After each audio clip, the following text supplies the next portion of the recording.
Graça e paz, amados irmãos, estamos na 9ª semana de 2024. Graças a Deus, até aqui nos ajudou o Senhor. O tema de nossa meditação tem como título De Volta para a Casa do Pai. O texto se encontra no livro de Lucas, capítulo 15, versículos do 11 ao 32, que diz o seguinte: Continuou Jesus. Certo homem tinha 2 filhos. O mais moço deles disse ao pai: Pai, dá-me a parte dos bens que me cabe. E ele lhes repartiu os haveres.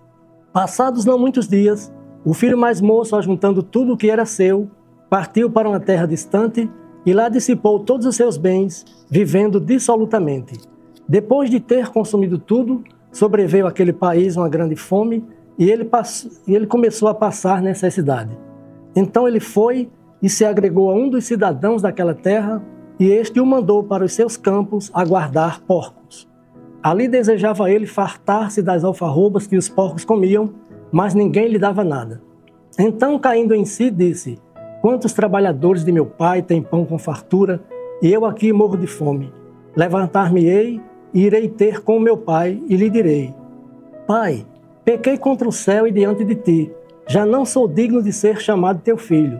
Trata-me como um dos teus trabalhadores. E levantando-se foi para seu pai. Vinha ele ainda longe quando seu pai o avistou e, compadecido dele, correndo, o abraçou e beijou. E o filho lhe disse: Pai, pequei contra o céu e diante de ti, já não sou digno de ser chamado teu filho. O pai, porém, disse aos seus servos: Trazei depressa a melhor roupa, vesti-o, ponde-lhe um anel no dedo e sandálias nos pés. Trazei também e matai o novilho cevado. Comamos e regozijemo-nos, porque este meu filho estava morto e reviveu, estava perdido e foi achado. E começaram a regozijar-se. Ora, o filho mais velho estivera no campo, e quando voltava, ao aproximar-se da casa, ouviu a música e as danças. Chamou um dos criados e perguntou-lhe que era aquilo. E ele informou: Veio teu irmão, e teu pai mandou matar o novilho cevado, porque o recuperou com saúde. Ele se indignou e não queria entrar. Saindo, porém, o pai procurava conciliá-lo.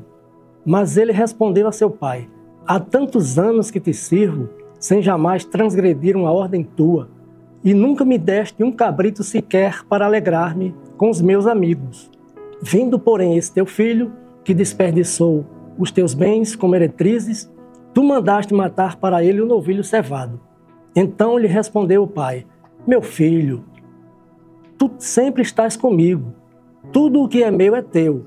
Entretanto, era preciso que nos regozijássemos e nos alegrássemos, porque esse teu irmão estava morto e reviveu, estava perdido e foi achado. Que Deus aplique em nossos corações sua palavra, irmãos. Vamos orar. Pai, te louvamos por essa meditação, Senhor, feita na tua palavra. Que ela fale aos nossos corações e que a tua igreja seja edificada com esta meditação.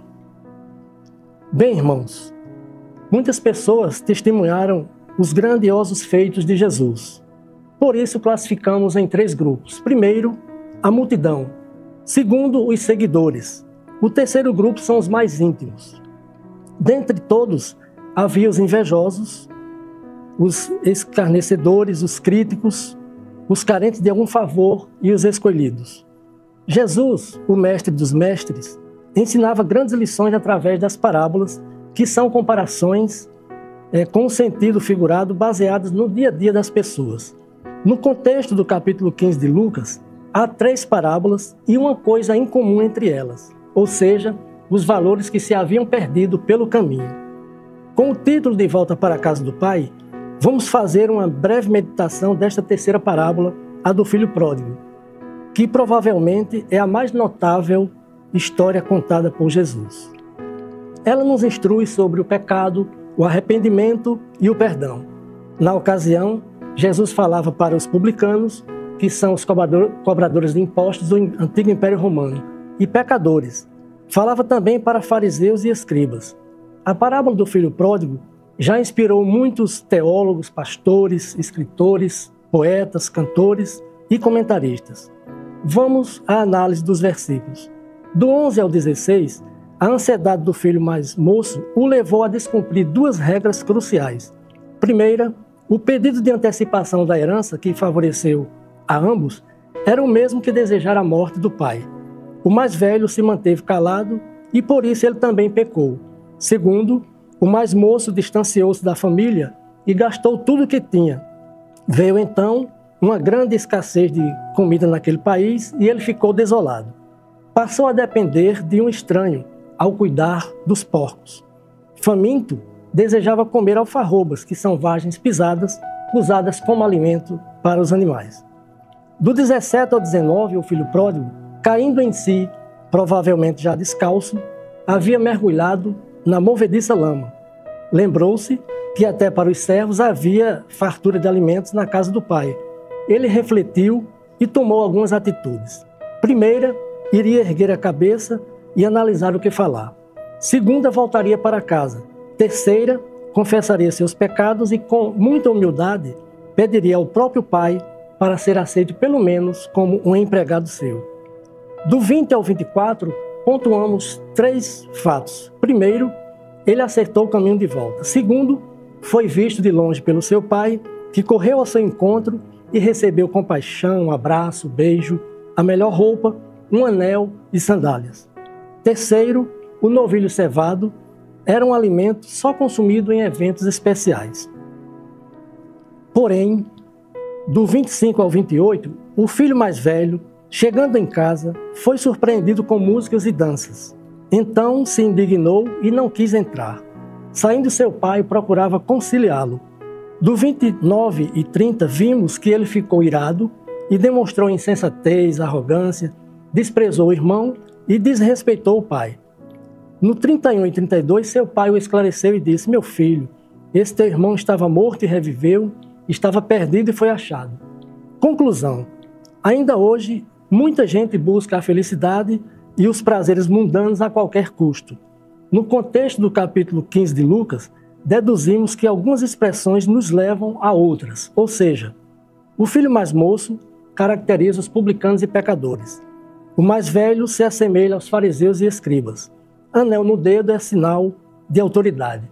O abraçou e beijou são atitudes de amizade e conciliação. Trazer-lhe a melhor roupa é sinal de retidão e justiça. Sandálias nos pés significa proteção e firmeza.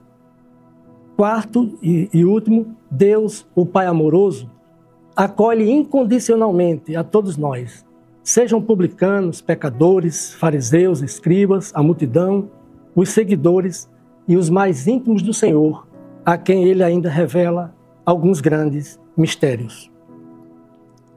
Vamos ao nosso momento de oração.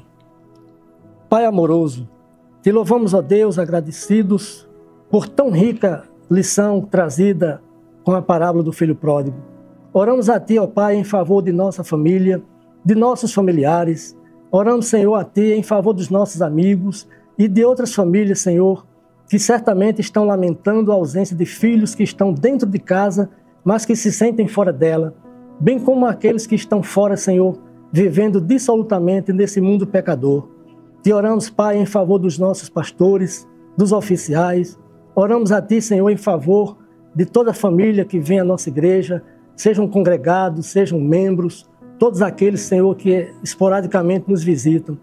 Te oramos, Pai, em favor do nosso Brasil. Te oramos também em favor de outros países, porque juntos eles têm promovido, Senhor, a desconstrução dos valores éticos, morais e espirituais da família e da sociedade. Te pedimos, ó Deus, que tenhas misericórdia de todos nós e nos socorra, porque assim te oramos agradecidos, em nome de Jesus. Amém, Senhor. Irmãos, vamos agora a alguns informes. Permaneçam em oração durante toda a semana. Continue lendo a Bíblia diariamente. Participem dos cultos da programação semanal de nossa igreja. Sejam todos abençoados em nome de Jesus.